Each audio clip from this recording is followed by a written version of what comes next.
मुफ्ती साहब, क्या शरीयत में आग करने की कोई हैसियत है? अगर बाप बेटे को आग कर दे तो वरासत में उसको हिस्सा मिलेगा? शरीयत में आग करने की कोई वक़्त नहीं है, कोई हैसियत नहीं है।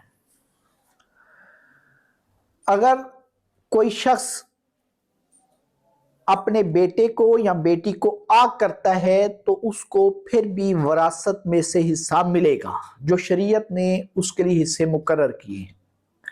रब्बे कायनात ने किसी को ये अथॉरिटी नहीं दी कि रब ने जो हिस्से शरीयत में बयान कर दिए हैं, वरासत के जो जो हिस्से मुकर्रर कर दिए हैं, कोई शख्स उसके पास ये अथॉरिटी नहीं है कि वो उस वारिस को उस वरासत में से निकाल दे कि तेरा कोई हिस्सा नहीं बनता।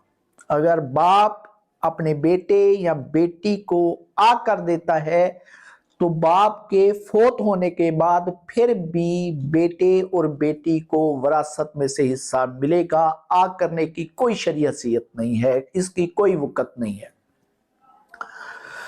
दूसरा सवाल यह है कि ससुराल वाले जो जेवर दुल्हन को पहनाते हैं, क्या इस जेवर पर ससुराल वालों का हक है? और जो जेवर लड़की अपने मेके से लाती है उस पर भी ससुराल वालों का हक है? लड़की जो जेवर अपने मेके से लाती है वो लड़की का होता है, दुल्हन का होता है। शोहर का भी उस पर कोई हक नहीं, ससुराल वालों का भी उस पर कोई हक नहीं। ससुराल वाले जो जेवर दुल्हन को पहनाते हैं उसकी दो हैसियतें।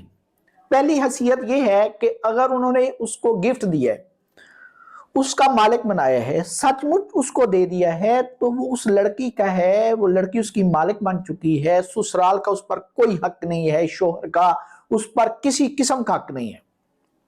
और अगर वो जेवर दुल्हन को वैसे पहनाया है कि तू पहन ले फिर हम वापस ले लेंगे, तो फिर ससुराल वाले उस जेवर को वापस ले सकते हैं। वो आरियतन दिया गया है, उस पर ससुराल वालों का हक है। लेकिन हमारे यहाँ उमूमन ये होता है कि जो जेवर लड़की को पहनाते हैं वो उसी का होता है, उसी को गिफ्ट दिया जाता है, तो वो औरत उसकी मालिक है। शोहर का और ससुराल का उस पर कोई हक नहीं है।